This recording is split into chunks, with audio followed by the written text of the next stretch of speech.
Opening credits. Ava and Carol Detective Agency, The Haunted Mansion. Written by Thomas Lockhaven, with Emily Chase. Edited by Dave Aretha. Narrated by Amy Johnson.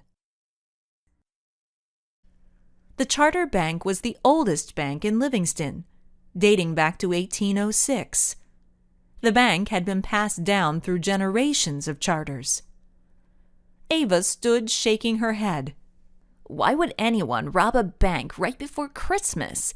Not only is that completely uncool, it's just evil. Carol was about to reply when she felt a tug on her sleeve. She looked behind her into the eyes of a blonde-haired boy wearing a black hoodie and jeans. "Derek?" she whispered. "Derek?" asked Ava, quickly turning. He quickly put his finger to his lips, and then looked around, making sure no one had noticed him. "Derek, what's going on? Are you okay?"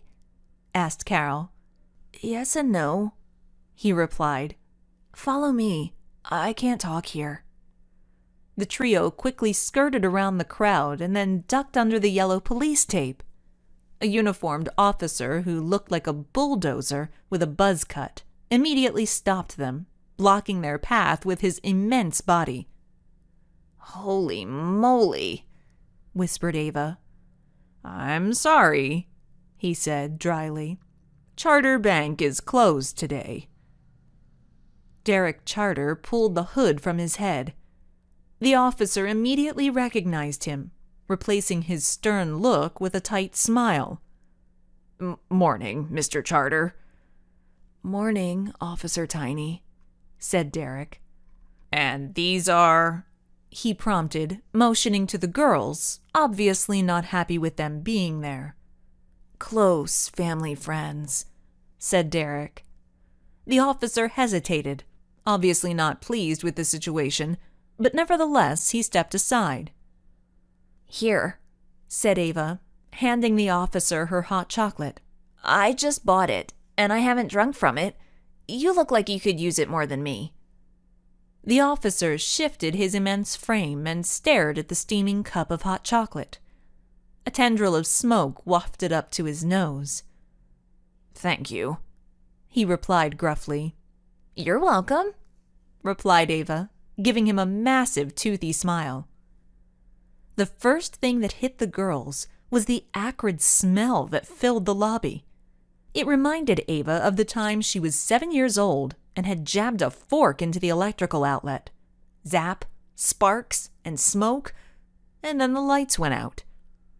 It also reminded her that she had blamed Carol for the fork incident. "Sorry," whispered Ava. "What?" asked Carol. "There's a reason why my parents only allowed you to use plastic forks at my house until last year. I'll explain later."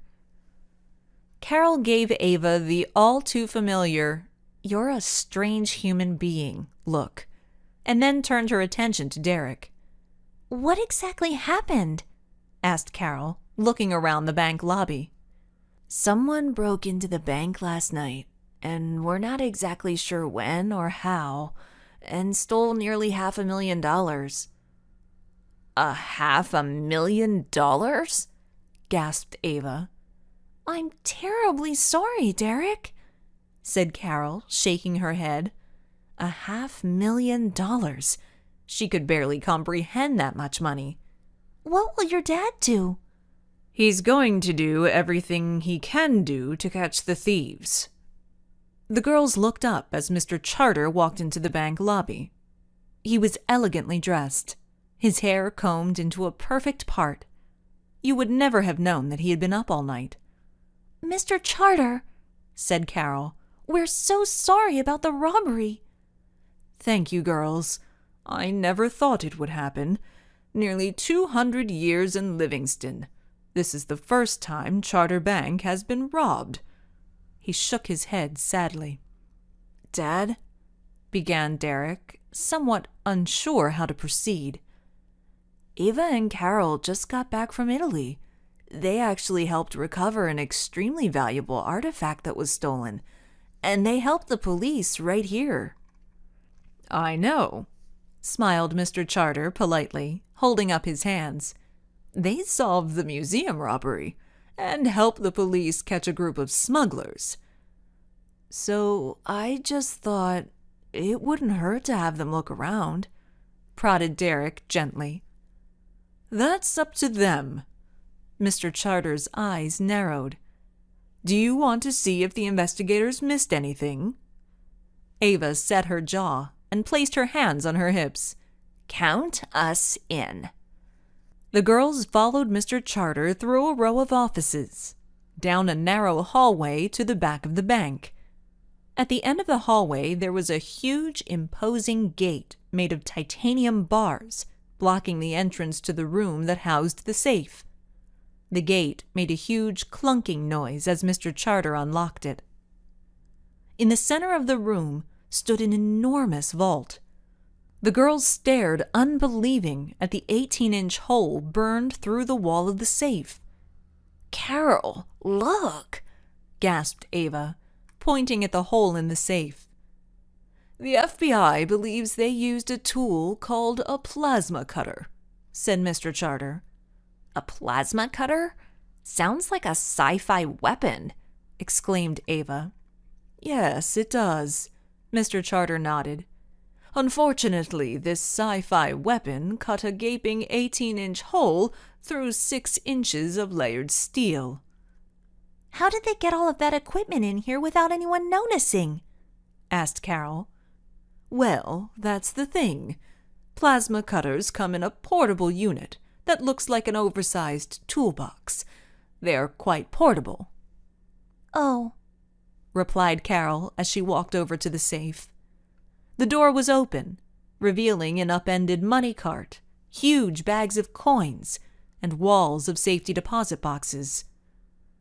"What exactly did they take?" asked Carol. "I mean, the safe deposit boxes aren't damaged, and there's still a lot of stuff in here." "Cash," answered Mr. Charter. "We had a lot of extra cash for Christmas. They picked the perfect time of year to rob us." "Smart," whispered Carol. "The coin bags would have been too bulky, and breaking into the safe deposit boxes could take a lot of time." Ava's eyes roamed around the interior of the room. "How did they get in?" "We have no idea. The doors and windows were locked from the inside. The titanium door was still locked and armed, and the alarm was never triggered." "What about the ventilation system?" asked Ava, pointing to the ceiling.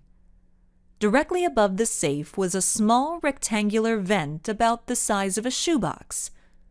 Mr. Charter shook his head. "Agents searched the roof. There were no footprints, and the ventilation system hasn't been tampered with. Plus," he paused, thinking, "a child couldn't fit through that system." "What about the security video?" asked Carol, pointing to a camera mounted in the corner. "Nothing. The thieves stole the hard drive and cut the internet cable so there was no backup to the online server."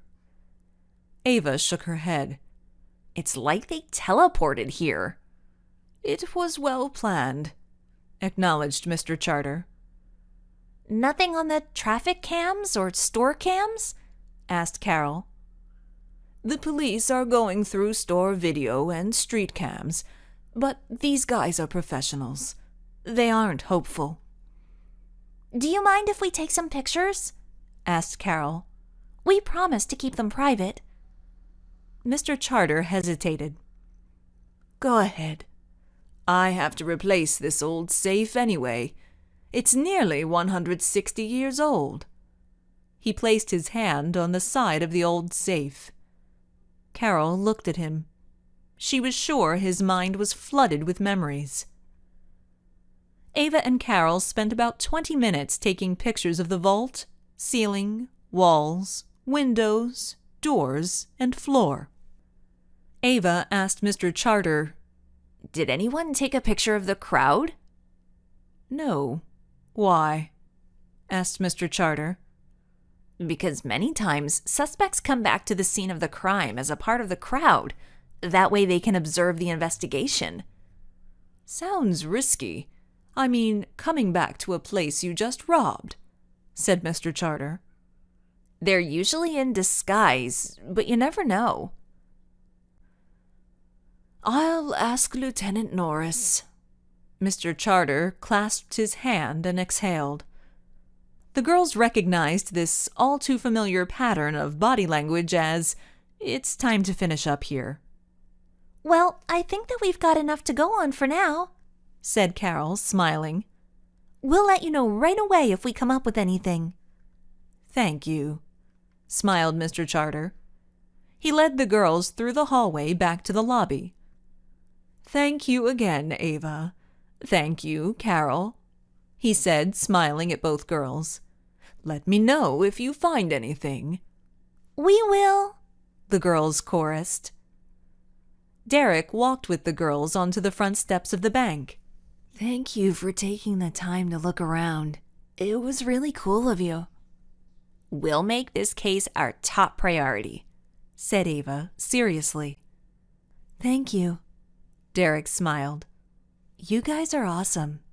Do you really think you can solve it? I mean, these guys are pros. Yeah, but they're human, replied Carol with a smile. And humans make mistakes. It's just like my grandma used to say. It only takes one loose thread to unravel a blanket. I like that, said Derek. He stared at Carol for a moment.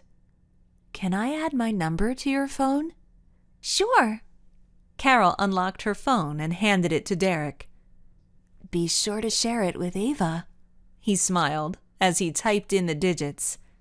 The girls said their goodbyes, their minds filled with their new mystery, oblivious to the tiny black drone that hovered high above the bank, watching them.